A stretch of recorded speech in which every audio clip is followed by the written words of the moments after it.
Everything is relative. The hardest thing I ever did was between March 9th of 2020 and the middle of March 2021. That's the hardest job. That was the hardest job I ever had. So when people were warning me and telling me campaigning is going to be really hard, I was like, you don't know what I've been through. If you're not getting physically assaulted leaving or assembly chambers. People calling me and yelling at me. So I guess what I'm trying to say is I've been through a lot with people. This is nothing. This is nothing.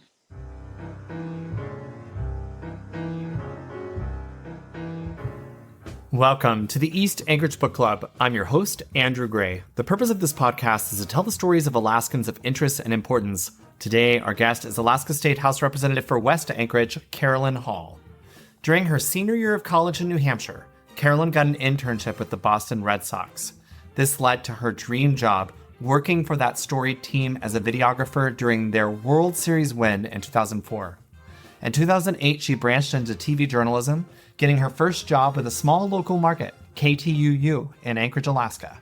She covered the Iditarod, Governor Sarah Palin, Senator Ted Stevens' trial from D.C., and Senator Lisa Murkowski's 2010 write-in campaign. Hall then worked for a larger TV market in Seattle, where she earned an Emmy for her coverage of the Oso Landslide in 2014. After returning to Anchorage, she left broadcast journalism and branched into politics, working as communications director for Governor Bill Walker, and at the start of COVID for Anchorage Mayor Ethan Berkowitz. As you heard in the opening, her year as communications director for the mayor of Anchorage was the most difficult of her entire life. We talk about all of that and how she ended up running for office in today's episode. Carolyn Hall, welcome to the podcast. Thank you, Andrew. Glad to be here. Where are you from? I'm from Whitman, Massachusetts. Tell us about your parents, your siblings, growing up in Whitman, Massachusetts.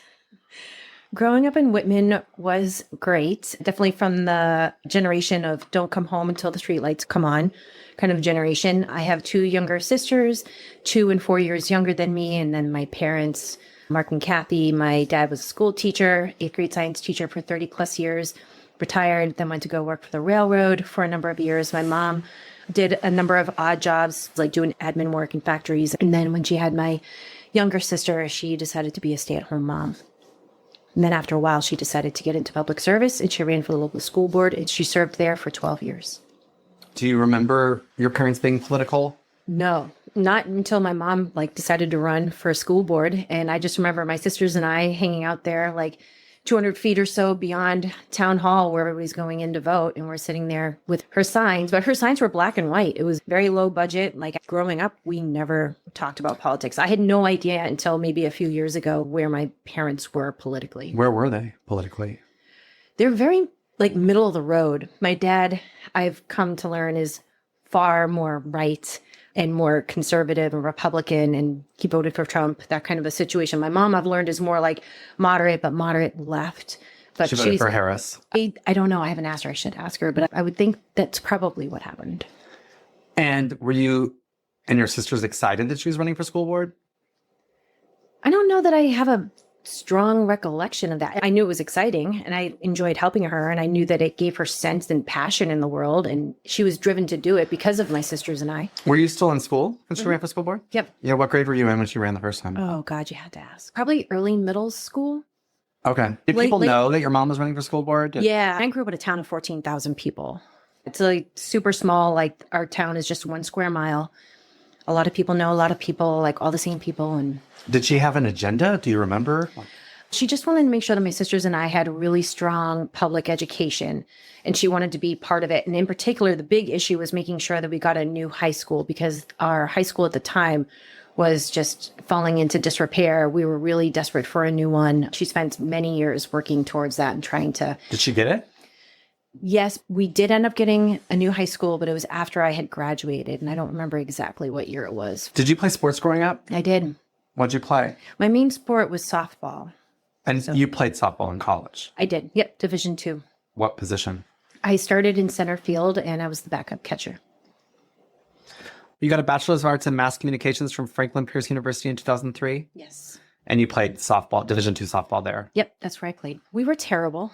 We were always bottom of the pack. There was a lack of investment in the program. I was a walk-on, but ended up getting a scholarship. I ended up being a captain. Yeah, we just We struggled because there weren't a lot of investments going into the program. And I remember the softball field at the time, it was not well maintained, and we had to more or less maintain it ourselves. And in New Hampshire, rural New Hampshire, when softball season's starting, oftentimes the ground's still really wet and soggy. And so our coach at the time, in order to help us mop up all the wetness on the field, we'd use kitty litter. So I'd be playing out in center field, like dancing around kitty litter. And I remember my cleats getting clogged with kitty litter. Yeah, that's what happens when you don't invest. Well, and I've never heard of Franklin Pierce University. It's a super small liberal arts college. And actually, when I was there, it was called Franklin Pierce College. Okay. And it was in New Hampshire, obviously. Yes. Was it far from home, close to home, or why did you pick that school? It's about 2.5 hours from where I grew up. How do I answer this? Being the eldest, and my mom went to college for maybe a year or two. She didn't graduate with her degree. I felt like I didn't have a lot of guidance or a lot of options. And so I applied to very few schools. And I just remember my parents being really adamant, you are not going to leave this radius from Whitman, Massachusetts. So my options were really limited, and I didn't push back, and I probably should have. If I had to do it all over again, I would have done things a lot differently. I would have asserted myself more strongly. But at this point, I'm really appreciative of how things have turned out.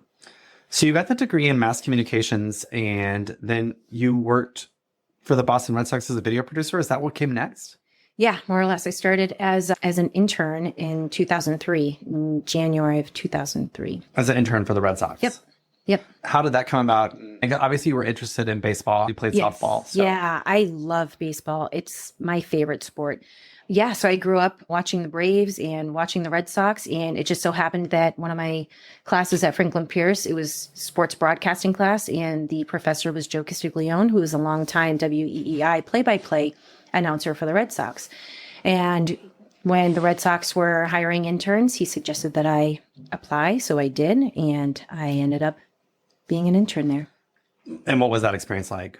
It was great. I remember growing up in my parents' living room, lying there on their living room floor, and I would have a baseball scorebook in front of me, and I'd be keeping score while there were baseball games, MLB games on TV. So I'd keep score, I'd take notes of everything that was happening. I really studied the game. And I always used to think, man, that would be the best job. If I could just be at Fenway Park and watch baseball and run a camera. And that's more or less what I got to do. Yeah, I was going to say, what'd you do? So you're a video producer, so you were making videos of them? Yeah. And then like selling it, or? No, so it ended up evolving in a couple of different ways, but it started off with editing. So using the game footage from Nesson, which broadcasts all the games, we would take those highlight reels and we would cut them to music videos. So we had to cut the videos down to 1.5 minutes so that they could play between innings on the video board in center field. So we had to edit the songs down to about 1.5 minutes, and then we'd cut the highlight videos to the songs just to like pump up the crowd, just like to get folks stoked about all these awesome catches, these home runs or strikeouts or whatever. So we would put those videos together.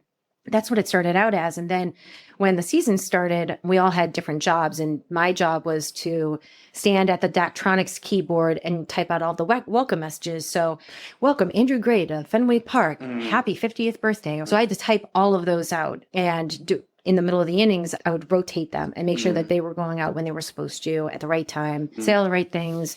And then there was also a feature of scorekeeping that I had to do during the innings as well. So I had jobs for mid-innings and during the innings. And while you were doing that job, they won the World Series? Yes. So was that, I guess that's like the luck of the draw. You happened to be there. I got very lucky. 2003 was a very hard season because we ended up losing to the Yankees thanks to that home run by Aaron Ethan Boone. And it was Game 7 of the ALCS at Yankee Stadium. I do not recommend being in Yankee Stadium when you're a Red Sox fan and when you lose in Game 4 of the ALCS. But come what it may, the next year we ended up just having a phenomenal team, great clubhouse attitude. Yeah, and they went all the way. And I was really fortunate to be there and to be part of it, like throughout the postseason, and just learn how to keep cool and operate and work under pressure when you're in these really intense postseason environments, including a World Series. Oh, you have a World Series ring. I do. Does everybody on the team get a ring, and then like everyone who was working for the team gets a ring, or how does that work? So I don't know how it works for each team, I think every ownership group does it differently, but I think it's standard for any team that wins, the team will get it. What the ownership group did in 2004 was they recognized the accomplishment. We won the World Series for the first time in 86 years, and they looked at it as a full-on effort between what's happening on the field and off the field. So they offered to everybody in the front office, if you worked 1,000 hours or more, then you could get a World Series ring. And so you had to pay the taxes on it, but they paid the value of it. So what is the value of it? Do you know? I got it appraised a handful of years ago. I don't remember. It's north of 20,000. Oh my God. Oh, don't tell anybody. Wow. It's something Where like is that. it? Do you keep it like displayed or? I don't normally. No. Like for many years, it's been in its original box, hidden in a drawer. And then I guess after that, did you go on to other journalism work or? Yeah. So I started to get burned out in 2007. How were you burned out? What was about the job? Was it just? Oh my gosh. It's just, there were times when you're getting ready for the beginning of the season, I worked at least on one occasion, 100-hour work week. It's a lot. And then you're working, I forget how many home games there are. I think it's 81 home games. So you're working every single home game. And then when you're not working home games, there's still additional work that you have to do. And just, it's nice in the off season because you can take it easy, but it's a lot. And I just felt it. I just felt it in my gut. It was time for me to move on, explore something new. Yeah. So you tried to go out on your own and freelance to do your own thing. And I was terrible. Well, because you were really young. You were like in your late 20s then? Mid-20s. Mid-20s. Yeah. Yeah. Yeah. And I had learned about the National Press Photographers Association when I was in college. And so I got looped into that industry group again. And they focus a lot when it comes to TV news photography with storytelling and the art of being able to tell a story. And it's like, how do we capture real life for television news and to make it matter? So capturing moments, not just plastering like just garbage. Facts. Yeah. It's just like getting to the heart of a story and finding out why the story is so important, getting to that human element. And that was a huge draw for me. So I ended up applying for a job up here at KTUU. They were hiring, and KTUU at the time was quite literally one of the best TV news stations for small market TV news stations in the country. They were winning national awards, small market TV station of the year. They were doing phenomenal work. And I was like, if I'm going to go, I should go to a small market because TV news is new to me. I'll go there and learn from the best. And that's what I did. You got here in 2008? Yep, February 2008. And I'm just imagining, since your parents had said, you're going to apply to a college within this 2.5-hour radius. Yeah. Alaska would be outside that radius. Just a little bit. Yeah. So what was their reaction?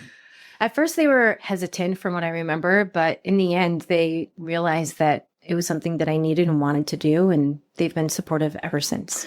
A question back to the Red Sox, being a really young woman working there in a pretty male-oriented environment. Was that a challenge? That's a really good question. Yes and no. Growing up, I've always been part of the boys. I grew up a tomboy. I actually played baseball when I was in 8th grade with the boys. So I'm really comfortable. At the time, I was more comfortable around men than women. And yeah, especially when you're in a bro club and you're working for a professional sports team, there's a culture there for sure, no doubt. But I guess to put a finer point on it, you didn't have any negative experience. It was a sexual harassment or being treated differently because you're a woman. You felt like you were able to do your job and that you were respected. The way that I go about the world that is my goal every day, is to make sure that I'm putting my best foot forward to the best of my ability on any given day, and that people will respect me for the work that I'm able to put out. Sure, there are definitely going to be circumstances where you're treated differently because you're a woman. I've absolutely experienced that. Okay. So you got up to Alaska in 2008 and started working at KTUU, which was one of the best small markets in the country. Yep. I'm guessing it would take a while to get up to speed on Anchorage and Alaska. And what's that experience like to be covering the news in a place that it's not your home? It's actually fantastic. When you're a TV news photographer, you're always literally the driver in the news car. So that's how I learned how to drive around Anchorage, because a reporter would be next to me, like making phone calls for the story or writing a story. Okay, so that's good for me to understand. So you managed the camera. Yep. So you were filming. Yep, I was filming. So I Right. had the 40, 50, 60 pounds of gear, the lights, the tripod, the big TV camera on my shoulder. Yeah, it was very physical. And in that light, is it unusual for a woman to do that one? Yet again, I was one of very few women in a male-dominated area, yes. Okay. But you learned your way around because you were the driver. You were managing the heavy equipment. Yep. Yep. And I guess any stories from that period early on? Oh, it was great. Yeah. It was just being a general assignment news photographer. You get to do a little bit of everything. And I really, through the course of being in TV news in general, learned how to be a generalist. So I would be at a murder scene one day or a house fire the next night at 3 a.m, or I would be in Kivalina doing a story about climate change, or Fairbanks for the Midnight Sun baseball game. I traveled all across the state and got to meet many fantastic people. I came down to Juneau and covered 6 weeks of the legislative session in 2011 and got to learn that process, covered many assembly meetings, covered many elections. My favorite was covering elections. It was just so much fun. Were you able to cover any 2008 Summer of Hate? Oh, yeah. Yeah. Do you Oh, yeah. remember That blew my mind. Okay, tell us about that. Oh, my gosh. My recollection. Go ahead. Yeah, no, I was going to say for listeners, like there was a effort that came up several times on the Anchorage Assembly to pass an ordinance that would basically provide protections for LGBTQ people. And 2008, it passed, but it got vetoed. That's my recollection, but it's been so long. Mayor Dan Sullivan Yes. vetoed it. So tell us about covering that. And that would have been early on right after you'd arrived. Yes. What do you remember? What I remember is being on the library lawn and having my camera there, and there's a sea of people in red and there's a sea of people in blue. And some of the signs were really derogatory. And I remember being absolutely shocked that there were children holding these signs saying, Do you remember any of the signs? They were along the lines of, God hates you, you're going to hell. Like that kind of inflammatory remarks. And I just remember walking away from that being like, wow, this is like intense. And just, I wonder where these folks, like, where are they coming from? Why are they doing this? And I'm guessing you wouldn't have seen it like that in Massachusetts. No, but I didn't. I was not involved in Massachusetts the way that I'm Right. involved here in Alaska. Yeah. Do you have a particularly memorable story from the early part of your career in Alaska? Something that you think about? Yes. So I was only in Anchorage for about 2 weeks, and the Iditarod was starting, and it was the year of, I think it was 97 mushers were signed up. And part of the gameplay for covering the downtown ceremonial start was we had photographers stationed all around the city so that we could get file footage of everybody, because we can't be at all places on the trail. So I'm down at the Chester Creek Park Sports Complex, and I think that I'm dressed well enough coming from Boston, and it's cold in Boston. It's a different kind of cold, but I had long johns on. I did not have appropriate footwear. I did not have an appropriate jacket. I didn't have appropriate anything. And so I'm standing there and I'm filming all these mushers as they go by, and I strike up a conversation with the folks around me. They were so kind, and they were just like, oh my gosh, you've been in Alaska just 2 weeks. And it was wonderful just chatting with them. And then finally, there was one woman who just decided she was going to leave because it was getting too cold for her, and she saw how cold I was. And so she offered to let me borrow her snow pants. So I borrowed her snow pants for the rest of my assignment. And then I met up with her at the Walmart parking lot, and I gave them back to her. And I will never forget that kindness. Like, she didn't have to do that, but she trusted me to bring them back to her. It was a watershed moment for me being here in Alaska, and just, it helped me, fall in love with the place. I love it here.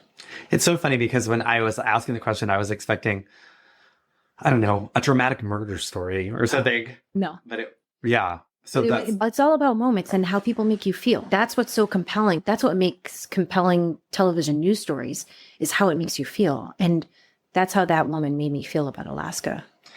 You met your husband working at KTUU? I did. How'd y'all meet? Originally, we met in 2006 at a TV news conference in Tampa. And then, so he's how I found out about the job opening at KTUU. And so I moved up here, and then a couple of months later, we started dating. Scott Jensen. Yes. Yes. So you met him in Florida. Yes. And I guess, was that a romantic meeting? No, not at all. No, it was a conference. It was a bunch of TV Yeah, I know, but I news mean, like, you nerds. weren't like attracted to each No. other. It was just, No, not at all. In fact, I think between 2006 and when he contacted me in late 2007 about the job opening, I think we connected once. That was it. but he let you know about the job and you came up. Yep. And then you started work. Yep. And then what happened? Well, he got offered a job in Seattle, so I hitched my wagon to him and went down to Seattle. And I was freelancing at the TV station that he was Okay, full-time I'll at. stop you there because I assume you're already dating or something. We were dating at this time. Okay. Yes. So I guess the story I'm asking for is, did he come up to you at work and say, hey, do you want to go have a drink? Or No, it just happened. It was a moment. okay. Yes. And then he said he was moving to Seattle and you said, okay, I'll come Well, with you. we started dating in May of 2008. We ended up moving to Seattle in November. Okay. So you got here in 2008 and then you went to Seattle in November. And how long were you alone in Seattle? I only lasted about 6 months because it was too much too fast. I was not ready for a large market TV station. I was so lost. I couldn't find my way around Seattle. I couldn't keep up. I was not professionally ready for that magnitude of work. And so I came back up to Alaska without Scott, got my old job back. He ended up following me back up here. Yeah. I don't know if there's any more to the story. Sure. Oh, no, of course there's more to the story.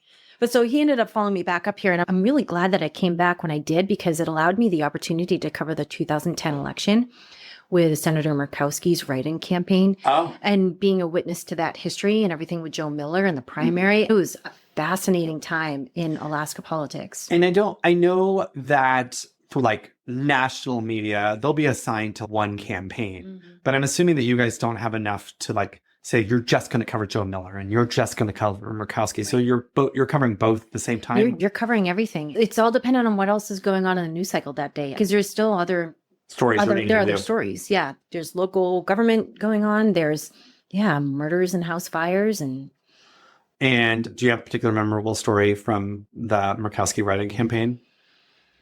No, just the feeling. Yeah, I will say my memory is not the greatest. I'm not great at remembering facts, but I remember how I felt. I remember moments.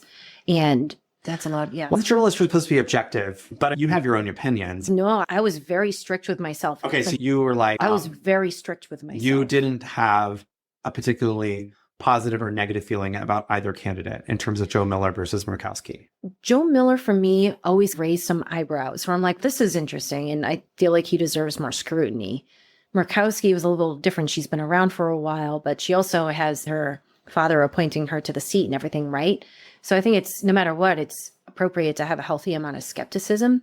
But for the majority of my time when I was working in television news, I took my job very seriously when it came to trying to be as objective as possible. Did you cover Ted Stevens' trial? I did, yeah. I spent 6 weeks in Bill DC. Allen and Vico? So Vico was still kind of unraveling. So the big Vico story happened before I got here, but it was still very much in the news cycle and various iterations. And just for listeners to understand, it's very much related to Ted Stevens. Yes. And Bill Allen, who was the head of Vico, they had done work on Ted Stevens' home. Ted Stevens had asked for bills. He had wanted to make sure that he paid correctly. It was clear that he'd asked for it. Yeah. But the FBI knew that Bill Allen had sex with an underage girl, but they were going to keep that off the books if he got Ted Stevens. You covered that. Yes. You could correct but me. that is my recollection. And keep in mind, since I was a TV news photojournalist, when I was in DC, I was not allowed to go into the courthouse. So what I was capturing every day was people walking in, people walking out. Jill Burke, the reporter who I was with, was in the courthouse every day. So I was relying on information that she was gathering. So you would film her when she came out and she would give a report. I wouldn't film Jill that way. Okay. No, but it was always like filming the prosecutors, Gotcha. the defense, Senator Stevens, his family. Yeah, going in and going out every day.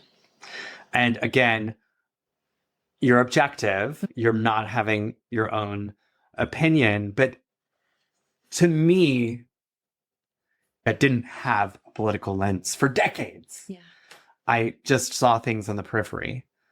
I feel like at the time, everybody thought Ted Stevens was guilty of a bunch of stuff. And I just feel like that was in the zeitgeist that he lost the election because of it. But now going back, I'm like, oh, he was basically set up. But how did it feel to cover that? And did you at the time have thoughts about this is corruption or this is a setup? My recollection is it was more middle of the road. I remember Jill reporting back to me, and I'd be in the edit bay, and we'd be working on how the heck do we make this a visual story when I'm not allowed to be in there. And it seemed like there was some damning evidence for sure. But at the same time, it just kind of felt like we weren't getting the whole story. And I think the story in general is really sad when you think about it. It didn't end well for, I think, anybody and everybody who was involved, all around. Did you cover Sarah Palin at all? I did. Do you have any stories from that? It's, again, more back to feelings like just being in the newsroom. Like, I remember when her vice presidency, her nomination was announced, and the newsroom was just all abuzz, and it was so exciting. People were just like going off their rockers, like, how do we do this? We got to do this. And I remember it was Megan Baldino's last day working in the station. She was leaving, and we were all joking that it's a great way for Baldino to leave. I'm sure some of your listeners remember her. Baldino is quite a firecracker. I think it was a real wake-up call for Alaska media when it came to understanding who their governor was. And of course, how it all just ended, too.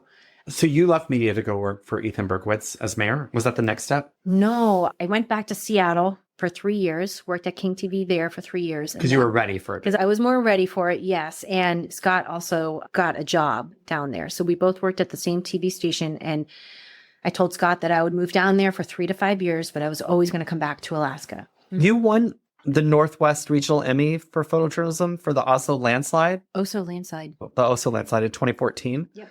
Can you tell us about covering that story? Yeah, that was wild and really so sad. Washington State killed 43 people. It's the most deadly landslide in American history. If that superlative still holds, then yes. How did you get assigned to that story, or what happened? Oh, it was all hands on deck. It was all hands on deck. Like, we got reports that it had happened, but nobody understood the scope of what had happened. So we ended up getting there. I don't remember if it was really late or really early in the morning, but we got there and it was still an evolving situation. I just remember the floodwaters from the river or the creek that had been like basically blown out. Like, the water was still like creeping at us. The situation was very fluid. Not all the emergency personnel had gotten there. Nobody really knew who survived or who didn't. There are people looking for family members, and you were filming. We were filming rescue and recovery efforts. Yeah. Like, do you have a story from then? Yeah, I remember filming, and I think he was a volunteer firefighter. He was a firefighter regardless.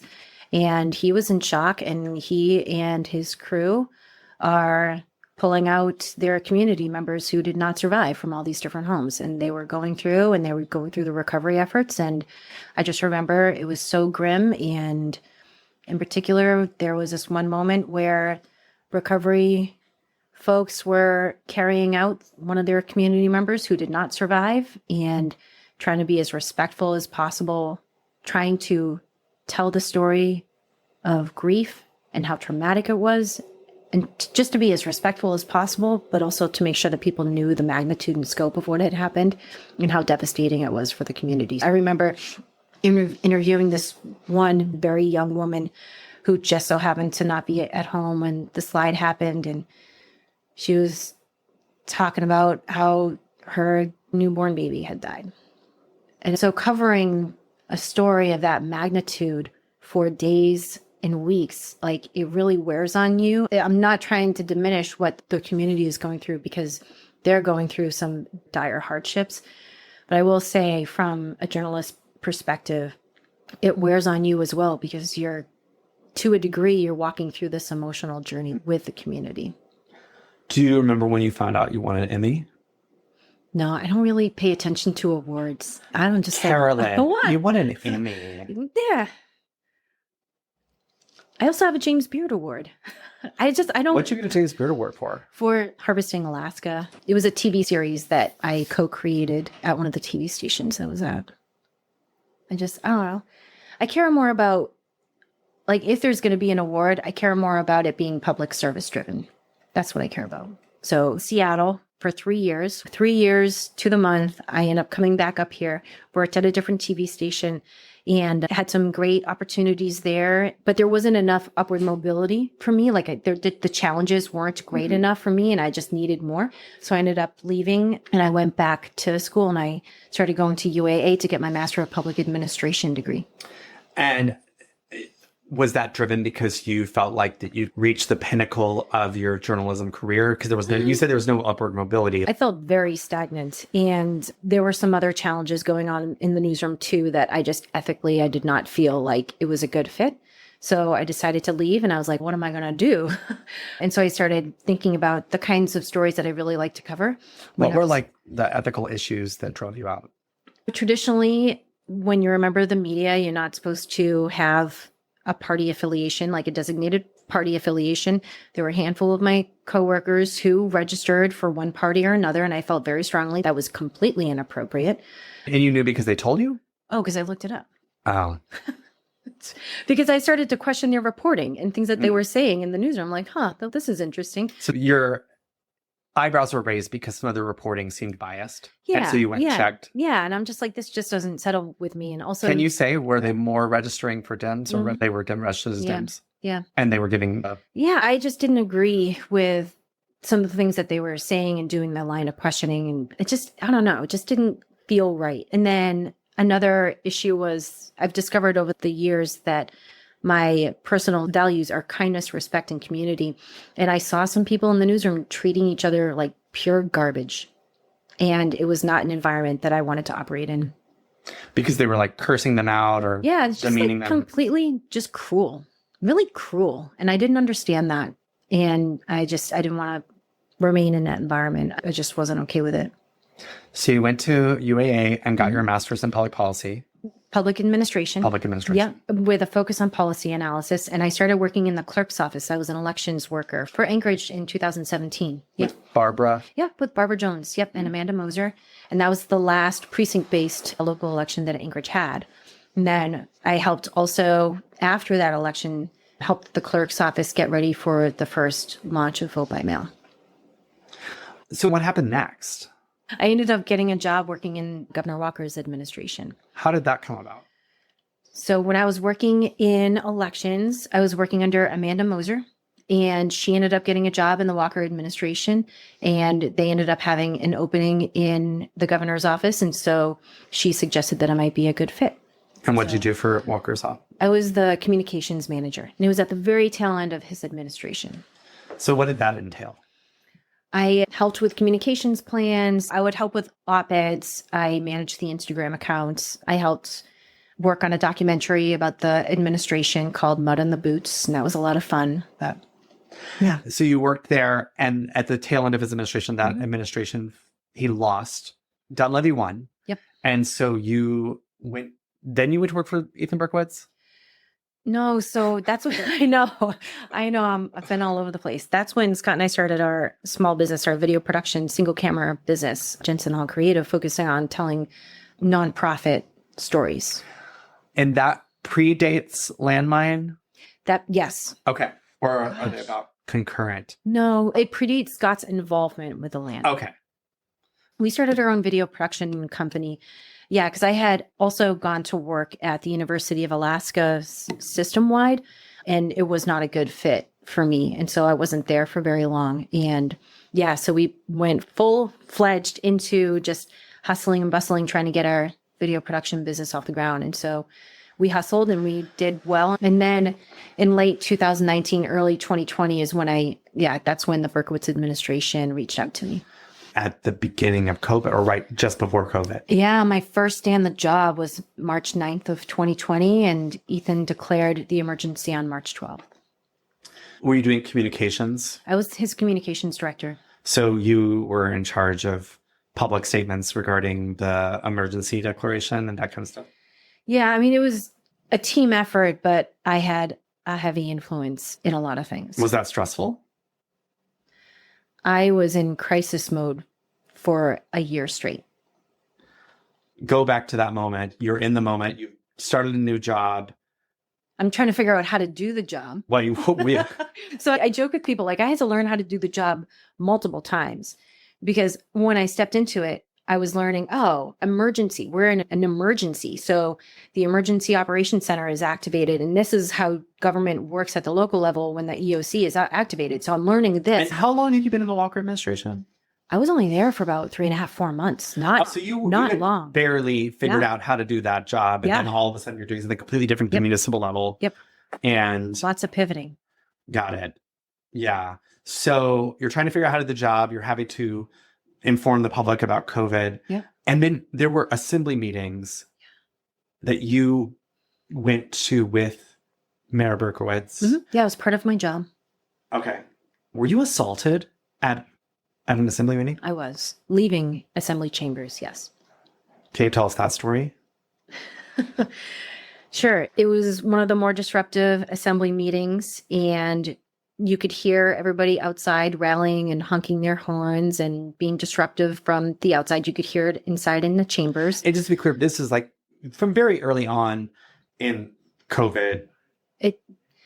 At the very beginning, people were patient because we were really trying to figure things out. But then things really started escalating when it came to the emergency orders.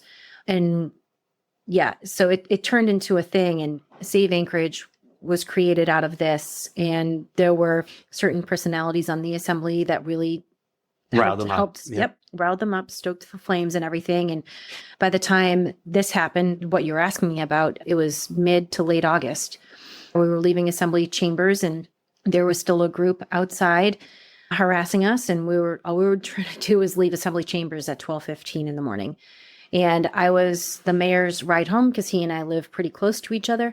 And we were literally surrounded as we're leaving chambers, and we're trying to navigate our way out. And yeah, they encircled us, and I overshot where we had parked because I couldn't see where my car was. And finally, on my way to getting to the car, yeah, somebody chest bumped me, and I'm just trying to stay as calm as possible. I just wanted to get to the car. So So it was just the two of you versus a large crowd? it was the two of us, and then I think maybe two others of us staffing him too who were there, if I remember correctly. And how It's on big was the video. crowd? It's on video. You can go back Who and watch was it. videoing it? Two folks. So there was a TV news photojournalist who was filming it and did a story about it. And then there was also a local antagonistic video blogger. I'm going to drop a link in the show notes to the video that you can watch online. Here is a little piece of the audio as Carolyn Hall and then Mayor Ethan Berkowitz are walking to their car surrounded by people screaming at them. You are a coward! Yes, you're in violation of the Constitution, Mr. Mayor! You're in violation of the Bill of Rights! You are in violation of the natural order! Resign now, Mr. It just must have been scary because I think the fear would be like, what's going to happen next? Yes and no. I think I'm tougher than I look, I think, Andrew. So you didn't feel in danger? Not really. It was just more like, why are you, like, why? I don't know. I haven't really talked about this to any great degree with anybody. So I guess I'm trying to find my words where I wasn't really scared of You're the protecting only myself. person who got physically... From what I recall, yeah. So how did the others react to you being... I don't know that they saw. Honestly, I don't know. So you guys made it to the car? Yeah, we made it to my car, got in, and then the same person. All four of you, or just you? No, and Ethan? just Ethan and I. And then the person who chest bumped me lay down in front of my car, so I wasn't able to leave. And so we're just sitting there waiting for the crowd to just peter out. Finally, someone picked up this person and encouraged them to get away so that we could leave. I'm going to play one more little clip from that night. Here is the clip of the woman asking that man to get up and leave. You will possibly hear her say her name. The woman who helped get the man up and move is now Representative Jamie Allard, at the time Assemblywoman Jamie Allard. Arrest every one of you, I'm not moving! Coward! You guys just let them You're go. the only one with principles. Just let them go. And we started to leave, but it was not easy to get out because they were still yelling at us, and they were yelling anti-Semitic slurs at Ethan. And so we were finally able to leave, and we ended up getting to an intersection in Midtown, and we pulled up to a red light, and someone had followed us and rolled down their window and started yelling at us. And so we ended up getting the green light. We drove, and then we ended up having to detour and just try to Not lead not lead them to my house. Yeah. Or to the mayor's house. Wow. Yeah. So I guess, did you just wake up the next morning and go to work as if everything was normal? What else was I supposed to do? I don't know. I just feel like it would be No, a big deal. I had a job to do. I am incredibly driven by public service, probably to a fault. And so, sure, it happened. I wasn't happy about it, but it's also just like, I have work to do. Did that job end when Berkowitz resigned? No, I stayed on. And so that was another example of how I had to learn my job all over again. Because you went to work for... There was a new principal. Yep. There was an acting mayor, and learning how she communicated and learning. And like, she's what worked learning for how her. to do the job. She is, yeah. Was, yeah. So Austin absolutely. Davidson. Yep. I guess whatever you're comfortable talking about, as the communications person working for a mayor who is resigning, that has to be like the worst job ever. Your job was the worst job ever. It was up there. I was not alone, though. And then I've just tried to imagine like that particular week, I guess, of I call it 5 days in October. 5 days. Can you talk about your 5 days in October? I guess like just having to let go of a boss, have a new boss. And I guess, did you know you would continue, or does anybody know what's going to happen? Had we gone through this before? No. So we're all figuring it out as we go. And the one key element that was paramount through all of those 5 days of October were making sure that municipal services remained intact. Our workforce was still able to carry on and do their job and serve the people of Anchorage. And so that was the integrity of municipal government was what guided us throughout those 5 days in October. Had you known Maria Athens? From back when I worked in television news, yes. So you had a relationship with her, or? Yeah, but not really. Just because like when you're at a competing TV station, like you end up seeing each other out in the field all the time. Right. Yeah, Right. but I wasn't friends with her. Gotcha. No. And I guess this is a hard question, but there's certain things that you know, or that people are talking about, but it's not confirmed and it's not officially happening. Did you guys think there was an affair happening? I was shocked. So you had no idea. I was shocked. And then were you shell-shocked during your first few days with the new mayor? And figuring out like how you're going to do this job now for Austin Quinn Davidson. What I will say is at this point in time, we were living through a pandemic. We didn't know what we were doing, but we were doing the best we could, trying to make sure that people were safe. George Floyd was murdered, and there were protests around the city. We had AO 2020-66, which many people were not happy about. That was the 4 buildings legislation, talking about turning hotels into shelters and the Golden Lion into a treatment center. And then on top of that, you have an abrupt transfer of mayoral power. So by the time this happened, my system is just adrenaline. I had adrenal fatigue. My body was breaking down. It was severe stress. I lost track of how many days I worked without a day off. At one point, it was 76 days. I don't know what the real number was. What was Scott saying during that whole period? He was hunkered down. He was transitioning our business because we couldn't do single camera production anymore and we lost those contracts, to live streaming. And because we had such a history in live television news production, he worked it out, and he spent a lot of time trying to figure out the technical issues and transitioning, basically diversifying the business to be able to provide live stream services for people. And I guess like he was part owner of Landmine, and I guess just to set the record straight, Sure. like how did he become involved with the Alaska Landmine? And I don't remember, but I do know. So we started working with Jeff on this side project where we were trying to pitch a docuseries, and that didn't work. And I don't remember exactly when Scott got involved with the landmine, where he's a minority owner of the landmine now. I think it's 15%. But at one point, just because of the work that Jeff does in general when it comes to being a blogger, being a sometimes journalist, he'll probably hate me for saying that, but just given the work that he does and wanting to do the live streaming, it was a natural fit for the two of them to start working together. So they ended up creating their own business called Iditarod Studios.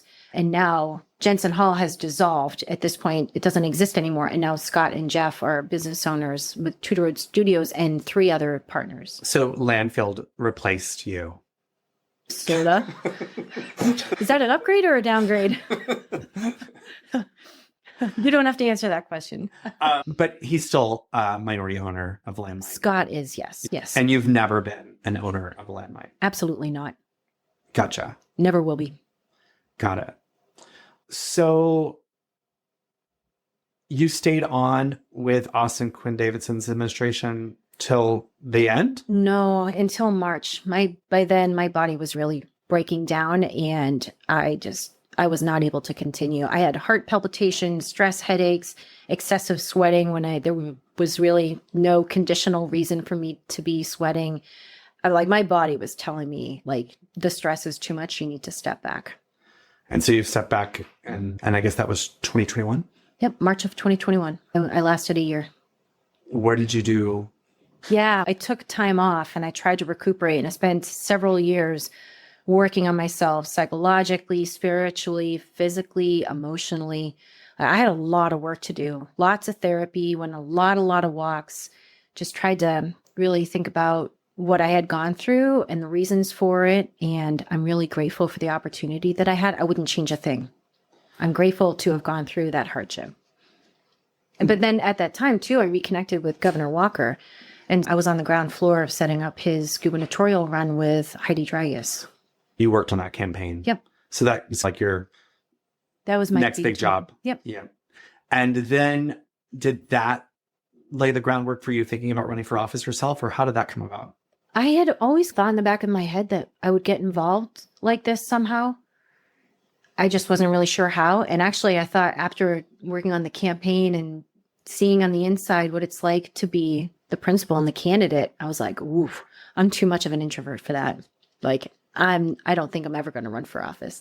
But I did end up taking the Alaska Women Ascend program that trains candidates, campaign managers, treasurers, and whatnot. And what year did you do that? Oh my gosh, 21 to 22. Okay, I believe. So you were putting your feelers out there. You were learning the skills. Yeah, I was learning. I learned from my time in television news. I really liked covering elections, campaigns. I really enjoy the public process. So it just was a natural evolution. So did Jenny Armstrong approach you when she decided not to run again? No. Or no? How did it come about that you decided to file? Oh, someone asked me if I would consider. And I didn't think they were serious at first. And so I didn't think anything of it. And I just pushed that text message to the side. And then they reached out to me again, and someone else reached out to me. And I was like, maybe I should spend some time thinking about this. So I spent 2 weeks talking to folks whose opinions I care about. And one thing led to another. And here I am. As an introvert running for office, door knocking, you had very active social media, lots of selfie videos of you in the field. How did you do it? Because it doesn't seem like part of your personality. It's not at all. But that's how much I care about Alaska. And that's how much I care about helping our state and serving Alaskans and doing what I can with the skill sets and talents that I have to make Alaska a better place to live. Was it hard? Everything is relative. The hardest thing I ever did was between March 9th of 2020 and the middle of March 2021. That's the hardest job. That was the hardest job I ever had. So when people were warning me and telling me campaigning is going to be really hard, I was like, you don't know what I've been through. If you're not getting physically assaulted leaving or Assembly chambers. People calling me and yelling at me. And I remember it was Memorial Day in 2020. The ceremony on the park strip got canceled because of the pandemic. And I remember fielding multiple phone calls in the office of people absolutely irate, yelling at me as though it was my fault that the ceremony was canceled. The mayor's office didn't have anything to do with canceling the ceremony. It was a military decision to not have the ceremony. But the people who were yelling at me on the phone Couldn't hear that. They couldn't hear it. And I can understand, obviously, they're really broken by the news of it, and I don't blame them. So I guess what I'm trying to say is I've been through a lot with people. This is nothing. This is nothing. I mean, that's not to say, like, I will tell you, and I'm very open with telling people this. I've gotten comfortable with being completely uncomfortable every second of every day. And that has not stopped since I launched my campaign. And I guess having worked in the building in the Walker administration, having worked on campaigns before, having been in the background, what's like the experience like of being the representative, being in the building as the representative? That's a good question. I feel like every time somebody asks me that, I have a different answer. It's hard to say because I had an idea of what I was getting into. And I think the most challenging part for me so far has been the time management part and trying to understand how best to set aside and protect my time. And not only protect my time so I can prepare for meetings and things like that, which I'm still learning to do because I feel like I'm not always as prepared. I'm definitely not as prepared as I should be. I like being prepared, but it's very much trying to learn from my mistakes when I worked at the Muni to make sure that I'm having time for myself, because that's part of what broke me during that time, and trying to make sure that I have some semblance of work-life balance. And do you feel like you're maintaining a work-life balance? I'm not perfect, but I'm not repeating some of the mistakes that I did back in 2020 and 2021. So you feel mentally healthier now Yes. than you did when you were working for the mayor? Absolutely. Yeah. And actually, I don't have to be afraid that the boss isn't going to like something, right? Or that I'm going to have a bad idea for the boss, or that I'm going to say something wrong. I am the boss. So I'm like, oh my God, I have some freedom. I can actually say some things or choose not to say some things. I like to be pretty quiet. I like just sitting back and observing, which I think comes from me being an introvert, but then always being behind the camera for almost a decade, just watching, observing for a living and seeing how people talk to one another, body language, just trying to understand how everybody operates together, and then how I can work with others too, so that I can hopefully help them find success. What's the worst moment since you've been elected? I would say it was more of a few days, and it was when we had the budget on the House floor and HB 69. And I think it was just, it wasn't one moment in particular, but it was just, I think, a combination of those moments where I was feeling defeated. But I knew that I would come out of it. It's not going to last forever. So I was able to work through it, and here we are. And yeah. What's been your best moment? Again, I think it's just a combination of being able to work with good people and knowing that we have a strong team in our majority coalition. That feels really good. And knowing that we all have our best hearts in the right place for Alaska. That just feels so very good. And it feels exciting to know that I can use my voice to be part of the solution and to help us get our state back on track. Do you have a book you want to recommend, listeners? I brought it with me, of course, because I've listened to many of your episodes, and it is Meditations by Marcus Aurelius. When I was going through my several years of trying to figure out myself and recover from my time at the Muni, I got into Stoic philosophy, and Marcus Aurelius, his book Meditations, is a lot about that. And if I could just maybe read a short paragraph. So Meditations was basically it was Marcus Aurelius's journal, more or less. He wasn't writing it for publication or anything like that. It was just notations to himself to help will himself through these really difficult situations, such as fires, pandemics, riots, wars. He lost, I think, 3/4 of his children, something like that. So, and what year is he writing this about? Oh my gosh, I'm going to get the year wrong. This is like 1900 years ago that he was writing to he's himself. writing this he lived between 121 and 180. Yeah. So long time ago. But so this is the Gregory Hayes translation of Meditations. And this is on page 102. Concentrate on what you have to do. Fix your eyes on it. Remind yourself that your task is to be a good human being. Remind yourself what nature demands of people. Then do it without hesitation and speak the truth as you see it, but with kindness, with humility, without hypocrisy. That is so good. Yeah. Carolyn Hall, thank you so much for being on the show today. Thank you, Andrew. Thank you, listeners. If you like what you heard, please subscribe, rate, and review us. To contact me, email rep.andrew.gray@akleg.gov or call 907-465-4940.